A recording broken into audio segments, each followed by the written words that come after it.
Hello and welcome to ThePrint. This is the Officer's Desk, a new show on ThePrint, where every week we have a retired civil servant talk to us about the years they spent in the civil services, in the IAS, the IFS, the IPS, and so on.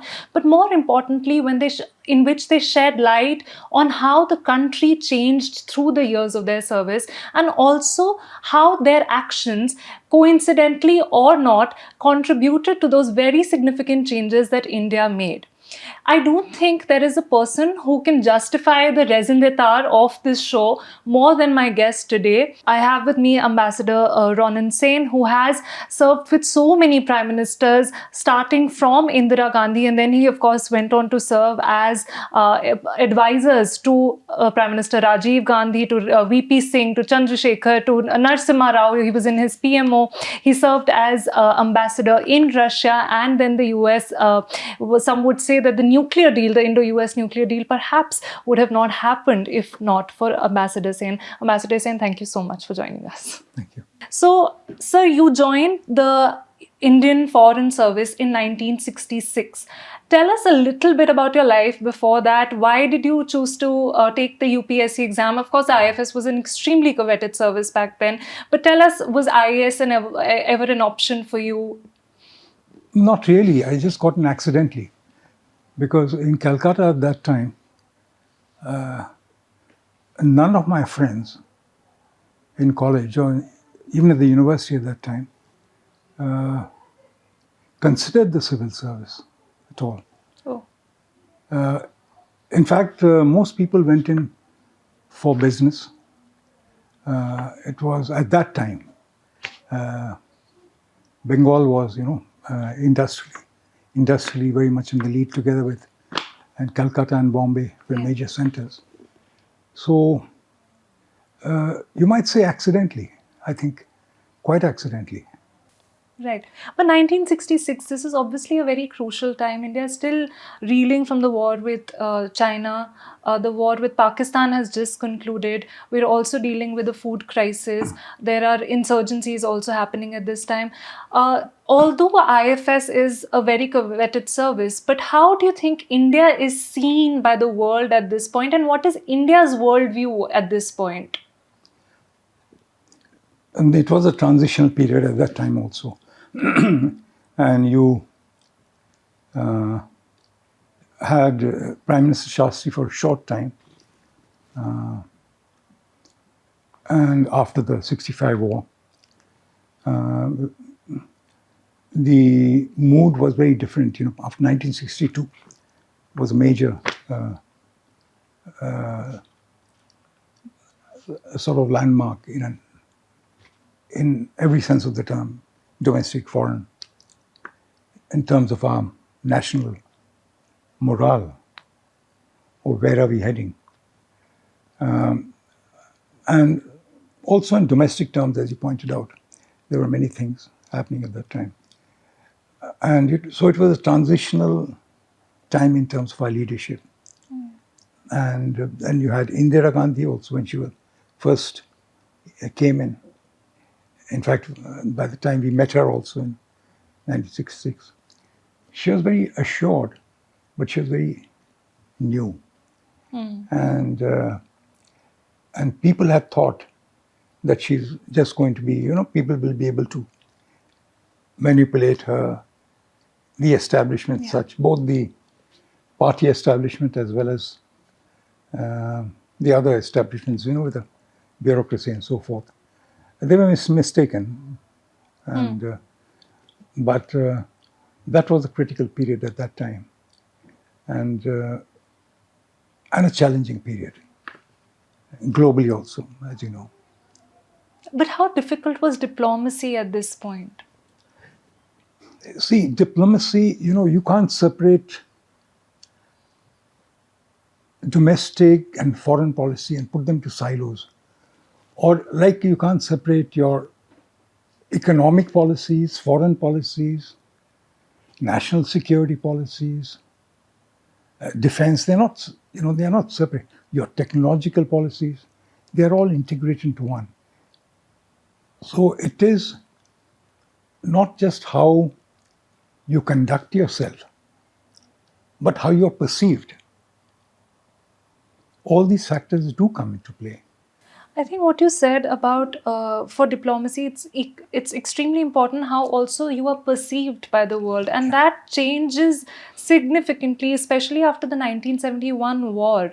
Tell us, were you involved in any way in the strategy or in the diplomacy around the 1971 war? Yes, quite accidentally I was.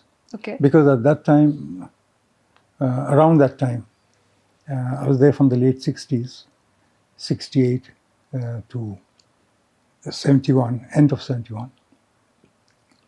At the same time, we were keeping in touch with that. I was a special assistant to Ambassador D.P. Dhar. And D.P. Dhar was, as you know, previously the senior most minister in Jammu and Kashmir. And he was very close to the decision makers. I mean, he knew Prime Minister Indira Gandhi personally. Of course, I mean, Mr. P.N. Haksar. Then later on, I mean, the person who later on became the chief of RNW, that's Mr. Kao.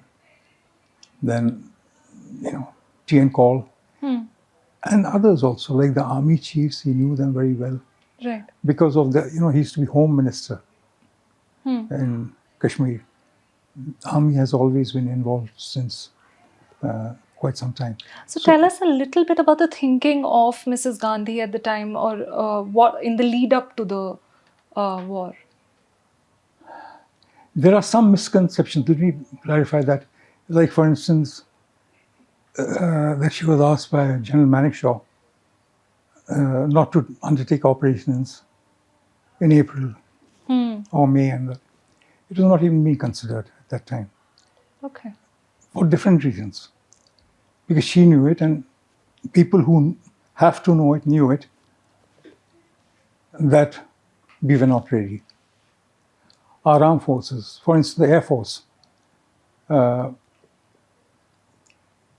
virtually all our fighter aircraft were grounded at that particular point of time. A significant portion of our Navy and Air Force also. And to be fully operationally ready, it would be till August, September. That's one fact. She was fully aware of it, almost on a daily basis. So she wouldn't obviously, knowing that, have sent the forces across. She was very well aware of that it's not just military force. You need the diplomatic, that is creating the right political atmosphere, or at least preparing people for it, that we have no options. She had also to deal with it on a day-to-day basis as a prime minister with a huge influx of refugees into India. It's not an easy matter when you have 10 million refugees. Sometimes, let's say in Tripura, the population of refugees exceeded that of the local population. Forget about the economic impact. Just imagine the social impact of that. It's huge. So to tackle that, and at the same time, you can't just say that because of refugees, I'm going to war. People now realize the importance of that, how much of instability can be caused within the country. But at the same time, she also recognized what was going on, irrespective of which you had to handle in terms of, I mentioned military, the diplomacy part of it. Then there were other aspects to it also. You had to manage the internal, what was happening inside East Pakistan. Because otherwise you just march in and, with an unfriendly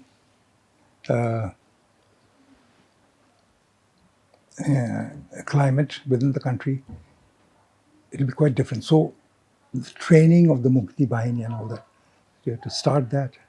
That required a lead time. So as a result of which, at the end of it all, when it did come to the Security Council at a particular point of time, and in very, very short time, incidentally, because even with this, after the 2 vetoes of the Soviet Union, the third veto was not guaranteed at a particular point of time. So you had to finish your operations very quickly. And you were able to cut through like hot butter, hot knife through butter, because of that Mukti Bahini. They were trained. It's not just a guerrilla force. They were trained. People won't even know how to blow up a bridge. You have to know exactly where to. You have to know the structural engineering. Otherwise, you might blow yourself up, but make not much of an impression on the bridge. So all that required specialized training. We had people posted there at considerable risk to themselves, because we would, if they were caught, we would disown them naturally. Yeah. So, and I knew many of those people who did that, and who are still, those names unfortunately will not be known. Still, and they didn't even get their widow's pension in terms of their families. So all that required, and there are many, many more details in terms of, including in terms of intelligence. Then she made it more difficult at the last moment. She converted, let's say, what would be known to be a failure, a shameful failure, like a hijacking right from Srinagar at that time. She converted that uproar, including within our own party, everywhere in parliament. How did that happen? Into a plus point. Yeah. By cutting off of overflights. So that added to the logistic cost. It made it much more difficult. So there are many, many things, multiple things. So it wasn't a simple thing of when do you launch operation, how do you do it, and all that. So all that, she took into account, and it was beautifully orchestrated. And I can't remember any such operations done so successfully, at least post-Cold War. Oh. So in your assessment, the sort of hard, realistic leader that she's now made out to be, she was that? Yeah. Very tough. It requires, for instance, I mentioned casually hijacking. Some people have to be blamed, obviously. And if it's not genuine, if it's just put on, it'll be found out. So what does it mean? It means, just imagine the people who are lax, actually found to be lax. The families were affected. Their children in school were harassed. They had to change. They were said, that these people are traitors. What are they? All kinds. So you pay a human cost. All the passengers on the hijacked flight. It's tough. It's not easy. And she did not, of course, forgive the US establishment for a very long time for sending the warships to the Bay of Bengal. What was that fallout like within the government? Was the Indian government really spooked? What was it like? No. The worst thing is not to get spooked, in the sense of, when you get spooked, that means there's been a failure of intelligence. See, you don't know the exact timing, or you don't know the exact what will happen, but you have to be able to anticipate intentions. So she was hard-headed in that way also. Was she anticipating this? It was anticipated because they talked about it. So, but let me put it that way. So, how did, at the same time, when the Seventh Fleet steamed in the Bay of Bengal, how is it that the Soviet submarines suddenly popped up? You think they're all independently doing things. or even China. Some people were anticipating. Yeah. China to get involved. We had a pretty good idea that they won't. And why is that? Because it kept links open. And we had our means of finding out. That's why I just mentioned one word, good intelligence of intentions. We knew exactly what happened when Bhutto went there pleading for help. We knew exactly what happened. So when I mentioned, that's why I said, she had, and all this was not happening accidentally.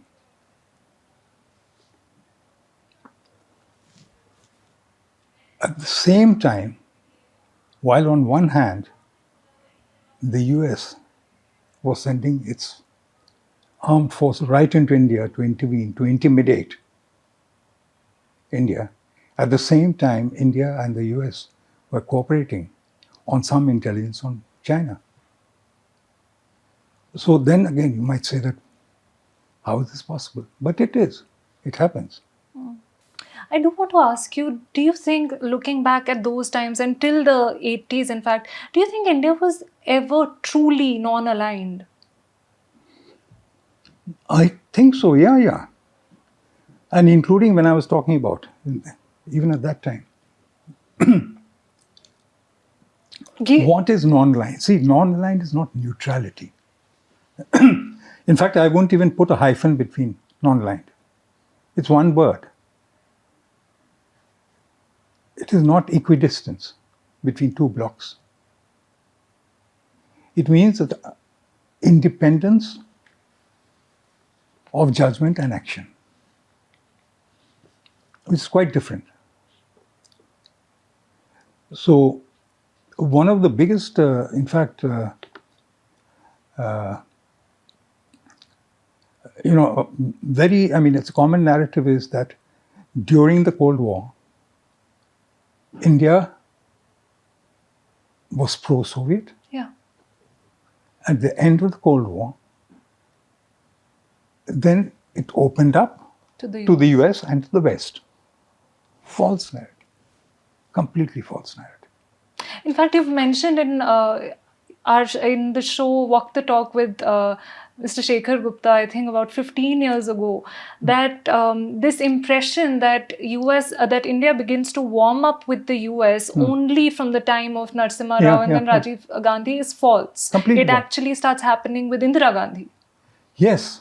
Tell us a little bit more about this. Indira Gandhi, I don't know whether I mentioned this to Shekhar earlier, but Indira Gandhi, if you really remember, see, all those times, even when the treaty negotiations were going on, she was very careful about two things, for instance, she mentioned. No alliance, no military alliance, or even at that time, partnership. And no bases. And if you really look at that time, when we were getting so much of support and we are completely isolated,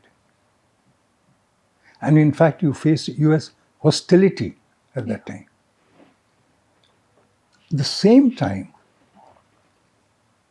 when the Soviets had sounded her rather, on whether they can have some facility, not a base, but in Vizag, some onshoring, some provisioning and all that of supplies. We turned it down. What did she say? No. Yeah. Sorry, no.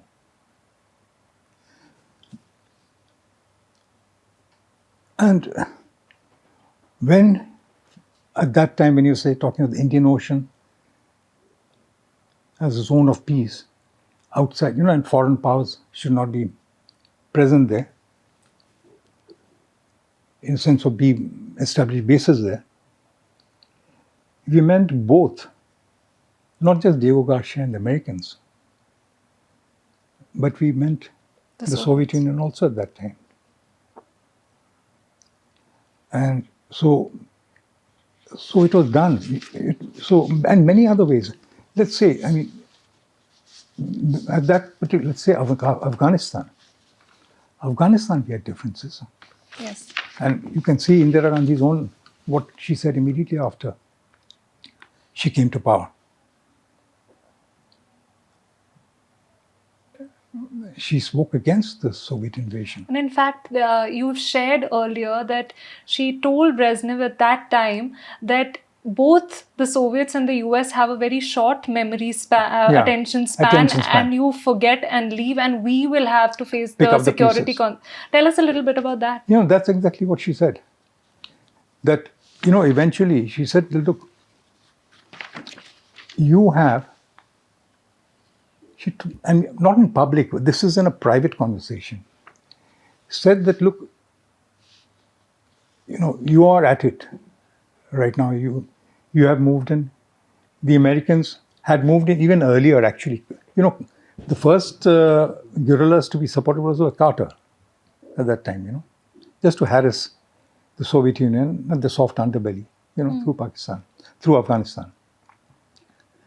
But, you know, later on, the Mujahideen and all that, and through Pakistan, sending supplies, you know, Stinger missiles and many other things. At that particular point of time also, and she said that, I mean, because she knew what was happening. And she said, long term is going to affect us. Because that area which had over decades and centuries established a balance of, you know, between tribal forces, Yeah. a delicate balance, you will disturb that. You'll unleash a lot of instability there, conflict, right near our neighborhood. And he was fumbling for words when she said that to him, you said. In fact, he dropped his papers. Oh, really? Yeah. I mean, I feel sorry because Brezhnev was genuinely had a great degree of warmth towards Indira Gandhi, genuine warmth, and also very positive feelings about India. So he dropped it, I mean, but she availed of that opportunity also and got a very good oil deal. I want to take you back to also 1974, the nuclear tests. What was the strategic thinking at the time in the lead up to the test? Because you were serving as the secretary to the Atomic Energy Commission at the time. No, I joined later, but I know about it in the sense of, and in fact, at that particular time, I was in California. Okay. I was in San Francisco. And San Francisco at that time had a governor called Ronald Reagan. It was an opportunity also. In a sense, one never thought of it. As I told you, lots of things happened just because one was there. So we got to know a lot of the Reagan people, his closest advisors. Schultz, Weinberger, you know, they were just across, very near our office. In fact, about 300 yards away. They were in Bechtel. And I'm talking about consulate. And a number of his advisors, very close advisors, we got to know quite well. And that came in very handy when he became president. But even otherwise, you know, California is, if you take it even as a separate country, it would be maybe the sixth largest in the world. So,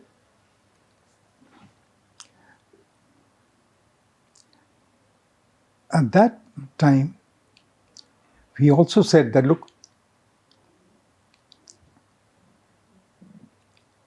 he said, you are not in power, Indira Gandhi. He said, India always has a prime minister. I didn't say you didn't consult me. I said, you didn't consult India. He repeated something about, he meant lame duck. It was a Charan Singh. So no, she repeated, India always has a government. But then she let it be. She said, enough, the point, don't press it beyond a particular point. And she said that, look, we will not join the International chorus of condemnation against you, and we look forward to building, in terms of the treaty and even otherwise, a broad-based relationship. So there'll be continuity in that, because she recognized that this was not the only instance, even in the past and thereafter. It's not being perfect, that they're perfectly aligned in terms of our security. Yeah. For instance, even on arms supplies to Pakistan and so on and so forth, which I think is insignificant because we give too much of importance to our third largest neighbor. And we've historically done that. Historically, we have done that. In fact, that has been one of our weakest points. And that adds to their strength. So your time at the Atomic Energy Commission, I want to understand that you were working very closely on the country's nuclear program, and there's so much mystery around Pakistan's nuclear program, which they are possibly developing in the 80s itself. There's so much mystery around it. Did India have the intelligence that Pakistan has a bomb by the time it did? No, see, we are talking of 74 at that particular point of time. And then thereafter also. What happened was, in fact, after 71, which I was sort of indirectly and in different capacities, either as a fly on the wall observer or as a participant, in a sense of inputs into policy, involved in both our lowest points. One was 71, Bangladesh, and that, visit China and Talking about Kissinger's visit to China. yeah, Via Kissinger, Islamabad. Nixon, and all that. And the second was on the nuclear issue. Jimmy Carter's visit, his meetings with Morarji Desai. Jimmy Carter, an expert on nuclear energy.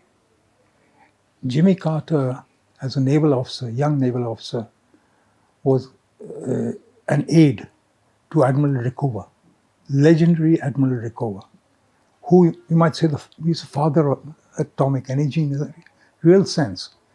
Not just the nuclear submarine, but the choice of light water reactors. It became backbone of nuclear energy production globally.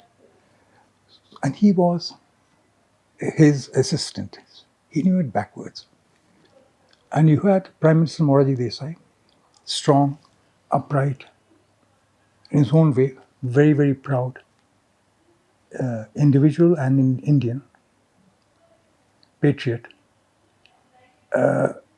He thought he knew about it because, in the 1920s or whatever, or maybe earlier, he had done his Bachelor of Science degree. So it was very tough. In fact, that was one of my toughest tasks. To prepare, I was told to prepare 2-page, and that too not closely typed. Okay.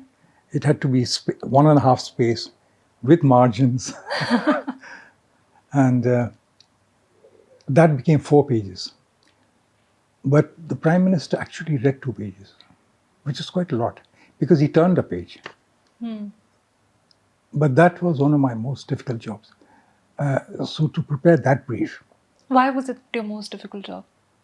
Because how do you put in 2 pages? And I explained to you what Carter was. Correct. And if you make one mistake in terms of even terminology, a word at the Prime Minister level, you can't. You have to stick to that, isn't it?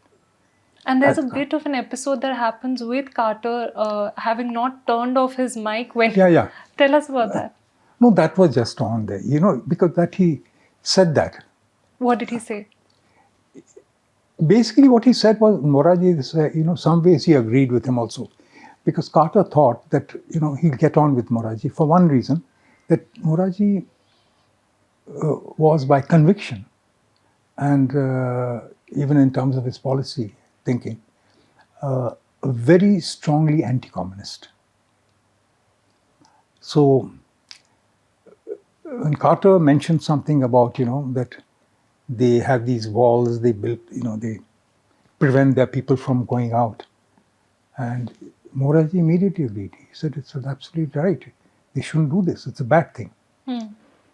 But then he quickly added, but it's also a bad thing to build walls to keep people out. Then his face changed. So, so in that way, I mean, it sounds... And he told his aide that remind me to write a stern letter to this guy. No. Tough and blunt. Remind me to send him a tough and blunt letter. Carter told this to his advisor about... The mic was on. I mean, it happens sometimes. But, sorry. No, so what I'm saying is, so those two were the lowest points. So many years later, or even in between, one of the two idea was to correct both of them. One was done through the nuclear agreement, and the other one was done also, which was less noticed, the month earlier. This was in July 2005. A month later, June 2005, you had the long-term framework agreement on defense, which was signed by Pranab Mukherjee and Donald Rumsfeld at that time. And you were a key architect in all these things, so which we'll come to later. But Pakistan's nuclear bomb, did we know when the country was developing its nuclear bomb? Because that is used then as the blackmail tool.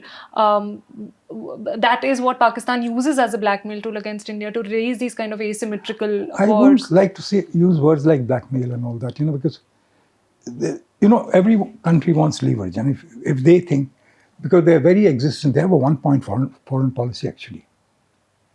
It is basically on one. They say, apparently, that's what they say. But even this unfinished business, they call it the unfinished business of partition. Yeah. That is Kashmir.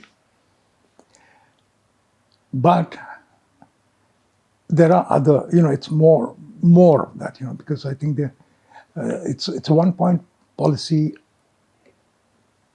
aimed at India. That if anything which is good for India is bad for Pakistan, that kind of feeling. And when after Bangladesh, there was another thing, the humiliation that we have to, teach them a lesson. Not teach them a lesson. Badla hona, badla lena hai. To that humiliation, we have to partly, if not wash it away, neutralize that. So face saving ke liye. So, what do you do? I mean, so that then they take advantage of it completely. It was homegrown, Khalistan, the call for Khalistan, which is, a lot of it was of our making. Completely, ill-advised. That was one thing which was a mistake out of Indira Gandhi. A big mistake, the Operation Blue Star. And then something equally bad was the 84 riots. I won't call them riots because they were aimed at murdering Sikhs. And that too, unfortunately, some of it in a planned manner. So, but they took full advantage of that. And that's another story. But we were talking about the nuclear thing. Yes, we were aware of it. We knew it. And I wouldn't like to go into details even now, though a lot of it is already out. Some of it exaggerated, some of it romanticized. But our people did an outstanding job in terms of intelligence at that particular point of time. And what could have happened, could we have stopped it? All these are questions. But at that particular point of time, whatever decisions we took were keeping in view not just that narrow perspective, though a very important perspective, of a nuclear weapon, a country in possession of a nuclear weapon right in our neighborhood, and not just a country in possession of nuclear weapons, but the only country in the world, the only one, to have a military finger on the nuclear trigger. And that too, that military finger on the nuclear trigger, becoming more and more influenced or motivated by radical extremism. That doesn't exist anywhere in the world. So I think people did realize it. But as we say that, sometimes they say anything India and Pakistan, it's always a dispute. And there they go again, kind of thing. But really important things got blurred, the important issues, like on the nuclear issue at that particular point of time. But we knew about it. But what was stopping us then from going the nuclear way? There would be every action has consequences. And at that particular point of time, on balance, it was ruled out. Yeah, it was considered inopportune at that particular point of time. From 86 to 1991, sir, you serve as defense and foreign advisors to 4 prime ministers, starting with Rajiv Gandhi.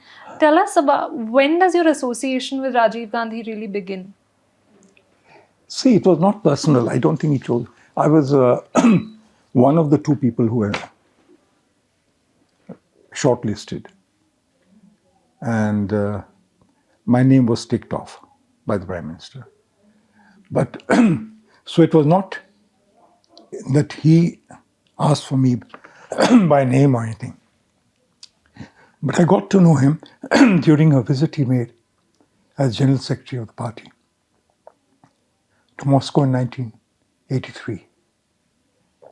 And that was a very critical moment at that particular point of time. And they gave him access, which is incredible. He met the foreign minister, the senior Politburo member. He met the defense minister. And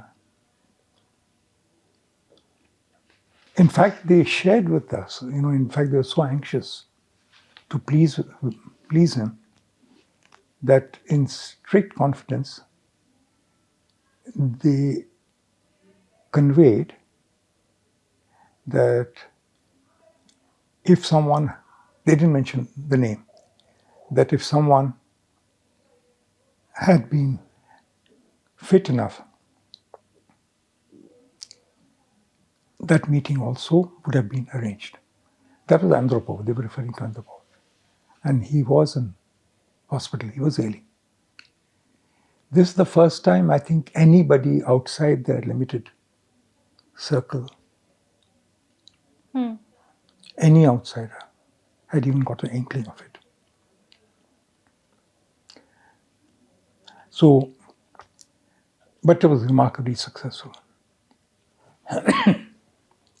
So I was with him all that time during the entire visit. Tell us about the time when you served as foreign and defense advisor to him, because this is, of course, also a time when the Bofors scandal breaks out. What was the political fallout of the Bofors scandal?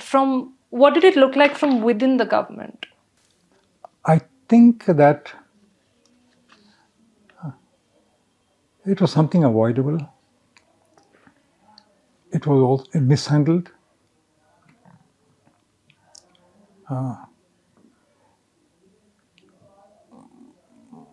By the government, but also by Rajiv Gandhi himself.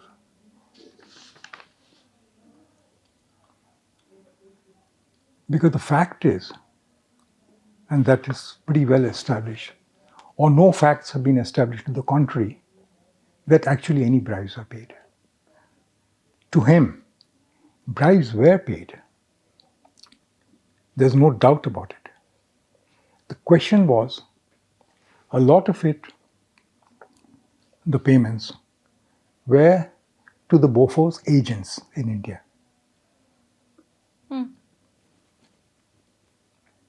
Which those are prior agreements, and they were honored.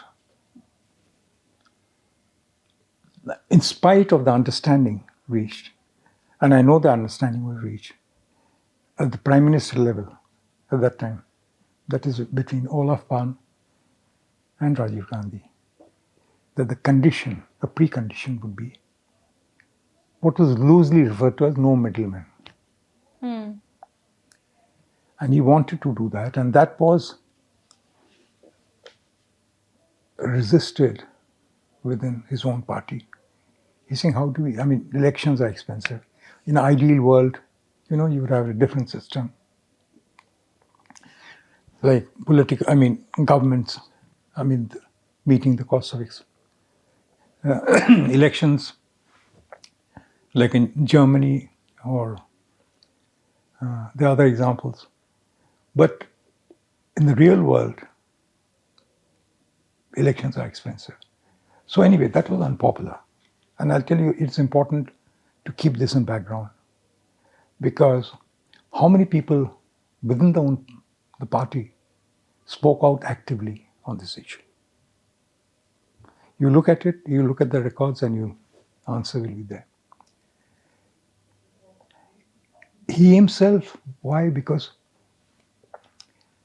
I think his biggest mistake is he got angry. He got angry that he was certain, absolutely certain, who will bribe anyone? I mean, if you have a majority of about 420 seats, you think somebody else will be bribed? He was absolutely certain that it was a congressperson. He was keen to find out who it was. So he got angry. And that is not a good thing. And I think for that reason itself, maybe it was time for a change in leadership. We talked about the nuclear dimension. Anybody with that kind of control of nuclear weapons and delivery systems, or even other means, cannot ever afford to get angry. I was talking to Indira Gandhi, the kind of cold resolve. You need that. So that was a big mistake. Second,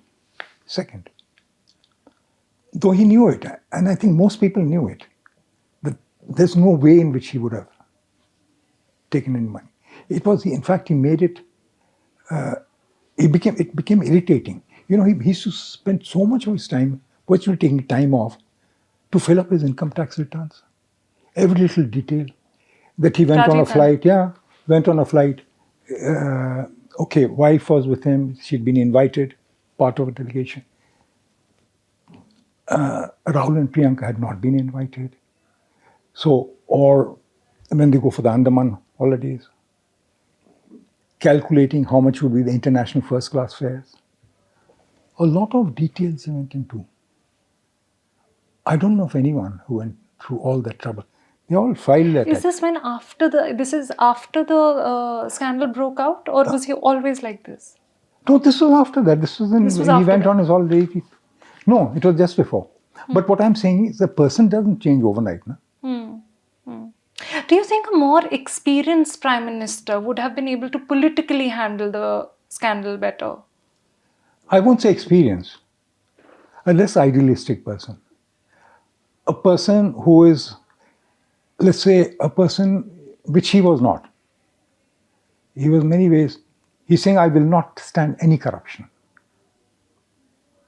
So if he had been more relaxed about corruption, yes. I will put it that way. I won't say experience. He was honestly very worked up about it. So, because it diverted his energies to quite some extent Because right from his Bombay speech, first party speech, this was the central theme. Let's make a difference. To begin with, let's have a clean and responsible government. Responsive. So you say, all right, that's a speech, or some kind of thing let's get on with business as usual. In that way, yes. Moving to Narasimha Rao, you served in his PMO as his joint secretary, and obviously... No. With Narasimha Rao, it goes back a long way. Because all those years earlier, in different capacities, he was foreign minister, even in Rajiv Gandhi. Yeah. So in that way, I was in a very close touch with him. Right. Both professionally, and he was extraordinarily,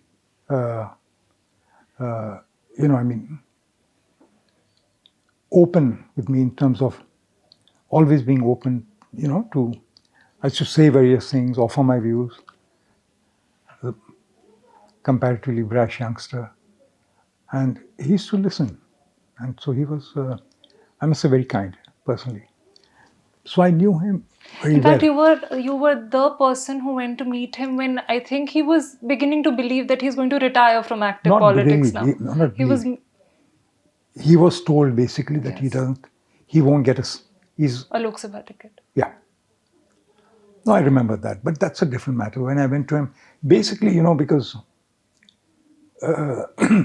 see, I throughout all these assignments, I never belonged to any party, nor was I, in terms of loyal in the sense of being loyal, yes, but not in terms of the person. The idea was that I'm, to offer my best advice if it is sought, and sometimes even when it's not sought, which is a bad thing to do.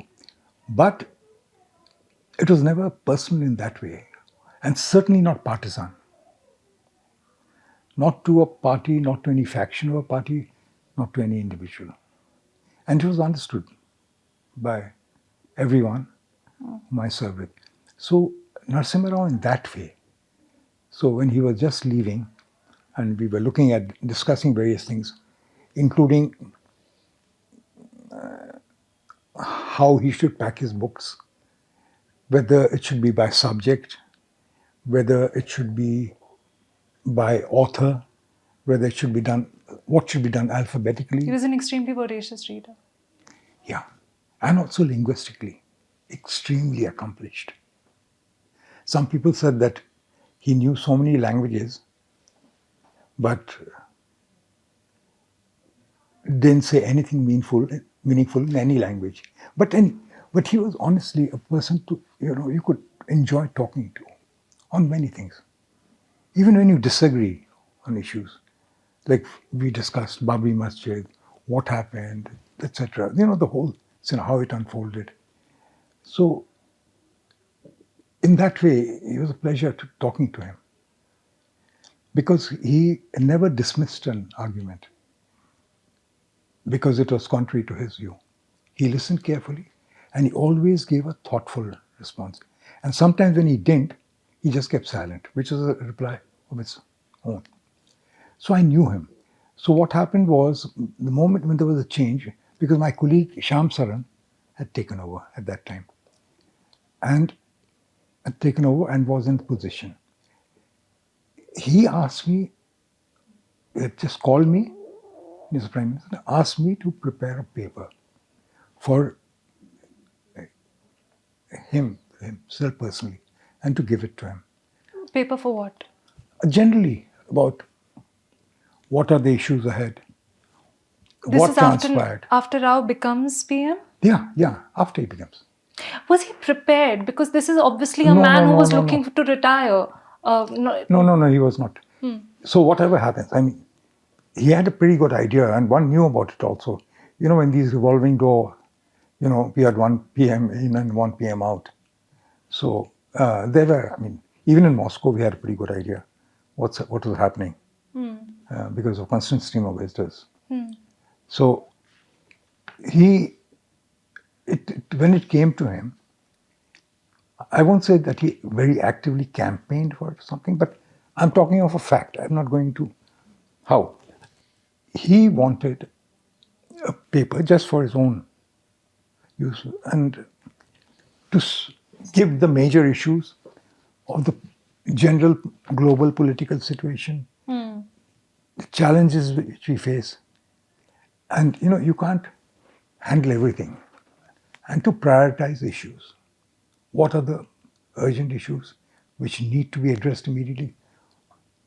And what are the longer term, medium term and longer term issues? So that I'd given him. And also he had no, I was going to Mexico. Of course he asked me why there? And you're surprised. I said, this is the furthest corner I can, you dig all the way from Delhi, you'll arrive in Mexico. I didn't want any Air India flights and all because one was tired, exhausted.